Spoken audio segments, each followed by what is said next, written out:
Hi అండి. అందరికీ నమస్తే. నా ప్రాణం నువ్వేలే పార్ట్ 47.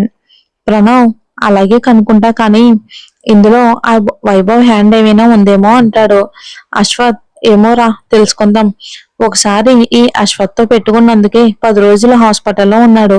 ఈసారి మళ్ళీ కృతి జోలికి వచ్చాడని తెలిస్తే ఈసారి హాస్పిటల్లో కాదు శ్మశానంలో రెస్ట్ తీసుకుంటాడు శాశ్వతంగా అంటాడు. ఇంతలో ఇలా ఇల్లు రావటంతోనే ప్రణవ్ కారు ఆపడంతో అశ్వత్ ఒడిలో కృతి పసిపాపలా ప్రశాంతంగా పడుకొని ఉంటే తనని లేపడం ఇష్టం లేక ఎత్తుకుని కృతిని ఇంట్లోకి తీసుకుని వచ్చాడు అశ్వత్.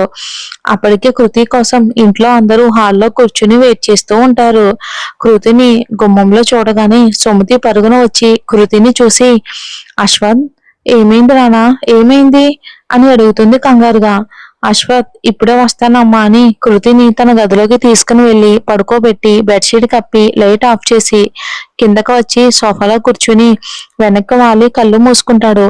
కోపంగా ఉన్న అశ్వత్ ఫేస్ చూసి ఎవరు అశ్వత్ ని కదపరు. 10 నిమిషాల మౌనం తర్వాత అశ్వత్ కళ్ళు తెరిచి, కృతికి ఏం కాలేదు, తను బాగా భయపడింది, పైగా వాళ్ళు తనకు మత్తు ఇవ్వడంతో మత్తుగా నిద్రపోతుంది, మీరు కూడా వెళ్ళి పడుకోండి, మళ్ళీ ఉదయాన్నే లేవాలి కదా అని మళ్ళీ కళ్ళు మూసుకుని వెనక్కి వాల్చుతాడు. అశ్వత్ని కదిలించకుండా అందరూ అలానే వెళ్తారు. వినోద్ మాత్రం ఏ ప్రాబ్లం అయినా లెక్క చేయని తన కొడుకు ఫేస్ లో ఏదో తెలియని గుబులు బాధ కనబడేసరికి అశ్వత్ దగ్గరకు వచ్చి అశ్వ అంటాడు భుజంపై చెయ్యి వేసి. అశ్వత్ కళ్ళు తెరిచి, మీరు వెళ్ళలేదా నానా, ఇప్పటికే చాలా టైం అయింది, వెళ్ళి పడుకోండి. వినోద్, టైం మాకు మాత్రమే కాదు నానా, నీకు కూడా మాకంటే ఎక్కువే రెస్ట్ తీసుకో, వెళ్ళు, వెళ్లాల్సింది నువ్వు, కానీ నువ్వే పడుకోకుండా ఏం ఆలోచిస్తున్నావు, ఎప్పుడూ లేనిది నీ ఫేస్ లో ఏదో బాధ, ఏమైంది నానా అని అశ్వత్ పక్కనే కూర్చుని వినోద్ లాలనగా అడుగుతాడు తల నిమురుతూ. అశ్వత్ కృతి గురించి భయంగా ఉంది నాన్న. వినోద్, కృతి గురించి భయం ఎందుకురా, అసలు ఏమైంది, కృతిని కిడ్నాప్ చేసింది ఎవరు, ఆ వైభవేనా అంటాడు. అశ్వత్ కాదు నానా. వినోద్, కాదా, వైభవ్కి కాకుండా కృతిని కిడ్నాప్ చేయాల్సిన అవసరం ఎవరికుంది, ఇందుకే ఎవరు కిడ్నాప్ చేశారో నీకు తెలుసా అంటాడు. ఆ తెలుసు. వినోద్, ఎవరు, అంత ధైర్యం చేసింది ఎవరు, కమిషనర్ కి చెప్పి ఇప్పుడే వాళ్ళని కటకటాల్లోకి పంపుతాను అంటాడు వినోద్. అశ్వత్, ఆ పని నేను చెయ్యలేక కాదు నాన్న, కిడ్నాప్ చేసింది ఎవరో తెలుసా. వినోద్, ఎవరు అశ్వత్. అశ్వత్ ఒక పేరు చెప్తాడు. వినోద్ షాకింగ్ గా, ఏంటో నువ్వు అనేది. అశ్వత్, అవును నాన్న, నేను చెప్పింది నిజమే. వినోద్, ఈ విషయం మీ అమ్మకి తెలుసారా, తను చాలా బాధపడుతుంది, ఎలాగో రేపే మీ పెళ్లి అయిపోతే తర్వాత ఎవరు ఏమి చేయలేరు అంటాడు కొడుక్కి ధైర్యం చెప్తూ. అశ్వత్, అలాగే నాన్న, ఇక మీరు వెళ్ళి పడుకోండి అని తన రూమ్ లోకి వెళ్తాడు. వినోద్ బాధగా లేచి తన గదిలోకి వెళ్లి సుమతిని చూసి, ఈ విషయం తెలిస్తే నువ్వు ఎలా రియాక్ట్ అవుతావో అనుకుని సైలెంట్ గా అటు తిరిగి కళ్ళు మూసుకుని పడుకుంటారు. వీళ్ళిద్దరికీ తెలియని విషయం ఏంటంటే అశ్వత్ కృతి కోసం తిరిగి అలసిపోయి కనీసం భోజనం కూడా చేయలేదు. కనీసం పాలైనా ఇద్దామని వచ్చింది ఆ సుమతి.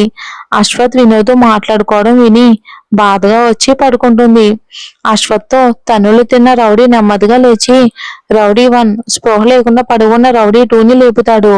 రౌడీ 2 మెల్లగా కళ్ళు తెరిచి చుట్టూ చూసి ఏం జరిగిందో ఒకసారి గుర్తు తెచ్చుకుని భయంగా, అన్నా వాళ్ళు వెళ్ళిపోయారా అంటాడు చెంపపై చెయ్యి వేసుకుని. రౌడీ 1 తల పట్టుకుని కూర్చుని, వెళ్ళే వాళ్ళు వెళ్ళక ఆ అమ్మాయిని కూడా తీసుకెళ్లారు, ఇప్పుడు బాస్ ఫోన్ చేస్తే ఏం సమాధానం చెప్పాలో అర్థం కావట్లేదురా అంటాడు. అంతలోనే ఫోన్ రింగ్ అవటంతో స్క్రీన్ పై నెంబర్ చూసి టెన్షన్ గా, రే బాస్ కాల్ చేస్తున్నారా, ఇప్పుడు గాని ఆ అమ్మాయి మన దగ్గర లేదని తెలిసిందంటే చంపేస్తుంది అని లిఫ్ట్ చేయడానికి భయపడుతూ ఉంటాడు. ఈలోపే ఫోన్ కట్ అవుతుంది. అమ్మయ్య, ఫోన్ కట్ అయిందిరా అని ఊపిరి తీసుకునే లోపు మళ్ళీ ఫోన్ రింగ్ అవుతూ ఉంటే ఇక తప్పదని భయంగానే ఫోన్ లిఫ్ట్ చేసి, హలో మేడం, అవతల నుండి ఫోన్ తీయడానికి ఎంతసేపు ఏంట్రా అంటుంది బేస్ వాయిస్ తో. దానికి రౌడీ తడబడుతూ, అది మేడం మరి అని అంటుంటే అశ్వత్ వచ్చి మిమ్మల్ని కొట్టి దాన్ని తీసుకుని వెళ్ళాడు అంతేనా అంటుంది కూల్ గా తను. రౌడీ మనసులో ఇదేంటి ఇంత కూల్ గా ఉంది అనుకుని, అతని పేరు తెలియదు మేడం, ఎవరో ఇద్దరు వచ్చారు, ఒకరు ఆ అమ్మాయిని చెల్లి అంటున్నాడు, ఇంకొకరు అని అంటుంటే అవతలామి, ఏయ్ మర్యాద తనని మర్యాద లేకుండా మాట్లాడ్డావంటే ప్రాణం తీసేస్తా అంటుంది. రౌడీ ఆమె వాయిస్ కోపానికి భయపడి, సారీ మేడం, సార్ గారు ఆ అమ్మాయి తనకు కాబోయే భార్య అని చెప్పారు మేడం అంటాడు. అసహనంగా తను కాల్ కట్ చేసి అశ్వత్ ఫోటో చూస్తూ, ఆ అమ్మాయి కాదు, ఇకే అమ్మాయి నీకు భార్య కానివ్వను. వస్తున్నా నీ పెళ్లి టైంకి పెళ్లి పీటల మీద ఆ అమ్మాయి కాదు ఉండేది, ఈ మోహన ప్రియ అని తన లగేజ్ ప్యాక్ చేసుకుంటుంది. అశ్వత్ కృతి దగ్గరికి వెళ్ళి ప్రశాంతంగా అమాయకంగా పడుకుని ఉన్న కృతిని చూసి తన చెయ్యి తన చేతుల్లోకి తీసుకుని ముద్దు పెట్టుకుని, నీ ఫేస్ లో ఉన్న ప్రశాంతత పోనివ్వను బంగారం, నీకేమన్నా అయితే నా ఊపిరి ఆగిపోతుంది బంగారు, నీ పెదవులపై నవ్వు చెదిరిపోకుండా నేను చూసుకుంటాను అంటాడు. ఆ మాటలు తన మనసుకు చేరినట్లు కృతి కనిపించిందేమో. చిన్నగా నవ్వి అశ్వత్ చేతిలో ఉన్న తన చేతిని మరింత గట్టిగా బిగించి పట్టుకుంటుంది కృతి. అశ్వత్ చిన్నగా నవ్వి కృతి నుదుటి మీద ముద్దు పెట్టుకుని అలాగే వెనక్కి తల అనిచి నిద్రలోకి జారుకుంటాడు. హోలీ పండుగ రోజు అందరూ రంగులు పూసుకుని విష్ చేసుకుంటూ ఉంటారు. అశ్వత్ ముందు పరిగెడుతూ ఉంటే అశ్వత్ వెనకాల వైట్ కలర్ డ్రెస్ లో రంగు చేతిలో పట్టుకుని, రే ఆగరా అని పరిగెడుతుంది. అశ్వత్, నేను ఆగనే రాక్షసి, నీ చేతికి దొరికితే ఆ రంగులతో నన్ను ముంచేస్తావు అని పరిగెడుతూ ఉంటే ఎవరో ఎదురుగా అడ్డుగా ఉండేసరికి కింద పడిపోతూ ఉంటాడు. అశ్వత్ ఉలిక్కిపడి నిద్రలో నుంచి లేచి కళ్ళల్లో వస్తున్న నీళ్లు ఆపుకుంటూ కృతి వైపు చూసి తెల్లవారుతూ ఉండగా వెళ్ళి ఫ్రెష్ అవ్వడానికి వెళ్తాడు. సుమతి వచ్చి కృతిని లేపి రెడీ అవ్వమని చెప్పి వెళ్తుంది. దీక్ష బ్లూ కలర్ లంగాకు పింక్ కలర్ బార్డర్ వచ్చిన లంగా, పింక్ కలర్ ఓని వేసుకుని దానికి తగినట్లుగా నగలు వేసుకుని రెడీ అయ్యి కిందకు వచ్చి ప్రణవ్ కోసం చుట్టూ చూస్తుంది. ప్రణవ్ మండపానికి వెళ్ళడానికి కావలసిన వస్తువులు పని వాళ్లతో వ్యాన్ లో పెట్టిస్తూ ఉంటాడు. దీక్ష ప్రణవ్ దగ్గరకు వచ్చి పక్కనే నిలబడి ప్రణి అంటుంది. ప్రణవ్ వెనుకకు తిరిగి, ఏంటి ఏమన్నా? దీక్ష నవ్వుతూ, ప్రణి అన్నాను, ఏం బాలేదా? ప్రణవ్ మెలికలు తిరుగుతూ ఉన్న దీక్షని కింద నుంచి పై వరకు చూసి, ఇదేంటి ఎప్పుడూ లేనిది ఇలా సిగ్గుపడుతుంది అనుకుంటూ ఏదో తట్టి హో అనుకుని, ఏంటే నాకు చాలా పనులున్నాయి తప్పుకో అంటాడు. దీక్ష, ఒరే తింగరోడా, ఇంత అందంగా రెడీ అయితే పనుండి తప్పుకోమంటావా అంటుంది. ప్రణవ్ పని వాళ్ళందరూ వీళ్ళని చూస్తూ ఉండడంతో దీక్ష చేయి పట్టుకుని పక్కకు తీసుకెళ్లి, ఏంటి నీ గోల అంటాడు. దీక్ష, నీకు నా బాధ గోలలా అనిపిస్తుందా? ఆయన నిన్ను కాదు, ఏరు కోరి ఇలాంటి పప్పు శుద్ధని ముద్దపప్పుని ప్రేమించినందుకు నన్ను నేను అనుకోవాలి.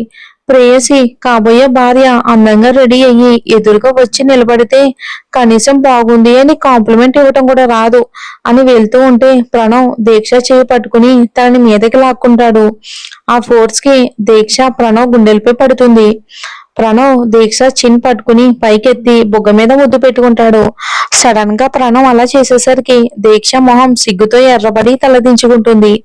ప్రణవ్, దీక్ష దీక్ష ప్రణవ్, ఏంటే ఇప్పటి వరకు లొడలడ వాగావు కదా, ఇప్పుడేంటి స్విచ్ ఆఫ్ చేసినట్లు మాట్లాడడం ఆపేశావు అంటాడు. దీక్ష, నువ్వు ఇలా చేస్తే ఎలా మాట్లాడను అంటుంది మాటలు కూడా తీసుకుని సిగ్గుతో. ప్రణవ్, ఓ ఇలా చేస్తే అమ్మాయి గారికి మాటలు రావన్నమాట అని ఇంకో బుగ్గ మీద ముద్దు పెడతాడు. దీక్ష ప్రణవ్ ని తోసేసి పరుగుని ఇంట్లోకి వెళ్తుంది. దానికి ప్రణవ్ నవ్వుకుంటూ రౌడీలా అరుస్తుంది, ఒక్క ముద్దుకే సిగ్గుతో పారిపోయింది అని నవ్వుతూ తన పనిలో పడతాడు. డాక్టర్ వైభవ్ ని చెక్ చేసి, Vaibhav you perfectly all right, ఇక మీరు ఇంటికి వెళ్ళొచ్చు వైభవ్. ఇక వైభవ్ డాక్టర్ వెళ్ళిపోగానే మినీకి కాల్ చేసి, నానమ్మ ఏం చేస్తుంది? మినీ మిమ్మల్ని తీసుకురావడానికి రెడీ అవుతున్నారు. మినీ, నానమ్ని నా గది రెడీ చేయమని చెప్పు, నేను వెళ్ళి తీసుకుని వస్తానని చెప్పి నువ్వు హాస్పిటల్కి రా అంటాడు. మినీ, ఎందుకలా? వైభవ్, మెంటల్, ఇప్పుడు మనం ఎయిర్పోర్ట్ కి వెళ్ళాలి, నానమ్మ వస్తే నన్ను ఎక్కడికి కదలనివ్వదు, అక్కడ పెళ్లికి ముహూర్తం టైం అవుతుంది కదా, మనం ఏ మాత్రం లేట్ చేసినా అక్కడ పెళ్లి అయిపోతుంది, ఆ తర్వాత నాకు కృతి దక్కదు, నీకు అశ్వత్ దక్కడు, నువ్వు నేను ఎదురుగా కూర్చుని ఒకరి కన్నీలో ఒకటి తుడుచుకోవాలి అంటాడు. మినీ గట్టిగా, నో నో, అలా జరగకూడదు. అవును, ఎవరు వస్తున్నారు, మనం వాళ్ళని ఎందుకు రిసీవ్ చేసుకోవడానికి వెళ్ళాలి అంటుంది మినీ. వైభవ్, అమ్మ తల్లి, నీ డౌట్లు ఇప్పుడు ఆపకపోతే అక్కడ వాళ్ళకి పెళ్లి అయ్యి పిల్లలు కూడా పుడతారు అంటాడు. మినీ వస్తున్నా వస్తున్నా అని మాలినీదేవికి చెప్పి హాస్పిటల్ కి వెళ్తుంది. ఇక వినోద్, సుమతి అన్నీ రెడీయేనా? ముహూర్తం టైం అవుతుంది. అశ్వత్, కృతి రెడీనా అంటాడు. సుమతి, కృతిని, దీక్ష, భార్గవిని రెడీ చేస్తున్నారు. ఇక మెట్ల మీద నుంచి దిగి వస్తున్న అశ్వత్ని చూసి సుమతి, వినోద్ మాత్రమే కాదు మిగిలిన వాళ్ళు కూడా మైమరిచి చూస్తూ ఉండిపోయారు. అశ్వత్, అమ్మా, నాన్న అన్న పిలుపుకి తేరుకుని నవ్వుతూ నుదుటి మీద ముద్దు పెట్టుకుని మెడికల్ విరిచి, హీరోలో ఉన్నావు నాన్న, చాలా అందంగా ఉన్నావు, నా దిష్టే తగిలేలా ఉంది అంటుంది. అశ్వత్ నవ్వి కృతి గదివైపు చూస్తూ ఉంటే అక్కడున్న ఒక ఆవిడ, పెళ్లి కొడుక, దొంగ చూపులు చూడకు, నువ్వు ఇక అమ్మాయిని చూసేదే లేదు, పెళ్లి పెట్టెల మీద తప్పితే, అంతవరకు చూడకూడదు అంటుంది. అందరూ నవ్వుతారు. అశ్వత్, రోజు చూసే కృతినే కదమ్మా, చూస్తే ఏమవుతుంది? దానికి సుమతి నవ్వుతూ, అలా చూడకూడదు నాన్న, కాసేపే కదా, ఆ తర్వాత జీవితాంతం మీతోనే కదా, ముహూర్తానికి టైం అవుతుంది, మండపానికి వెళ్ళండి అంటుంది. అశ్వత్ ఫేస్ డల్ గా పెట్టి కారులో మండపానికి వెళ్తాడు. అశ్వత్ వెళ్ళగానే కృతి కిందకి వస్తుంది. వినోద్ కి కృతిని పెళ్లి కూతుర్లా చూస్తూ ఉంటే కళ్ళల్లో నీళ్లు తిరుగుతున్నాయి. మనసులోనే, అచ్చం నా చెల్లి మహాలక్ష్మిలానే ఉంది, ఇప్పుడు గనక నా చెల్లి బతికే ఉంటే ఎంత సంతోషపడేదో అనుకుంటాడు. సుమతి వినోద్ని గమనించి, ఏమండి అని భుజంపై చెయ్యి వేసి, అచ్చం మహాలక్ష్మిలా ఉంది కదా అంటుంది. భార్గవి కూడా కృతిని చూసి మహాలక్ష్మి గుర్తుకు రాగానే కళ్ళల్లో నీళ్లు తిరుగుతాయి. వినోద్ అవునని తలాడిస్తూ కళ్ళు నీళ్లు తుడుచుకుని కృతి నుదుటి మీద ముద్దు పెడతాడు. కృతి సుమతి వినోద్ కాళ్ళకు నమస్కరిస్తుంది. వినోద్, సుమతి కూడా నిండు నూరెళ్ళు చల్లగా ఉండమ్మా అని సుమతి కృతిని లేపి పూజ గదికి తీసుకుని వెళ్ళి దేవుడికి దండం పెట్టుకో అమ్మా, మండపానికి బయలుదేరాలి అంటుంది.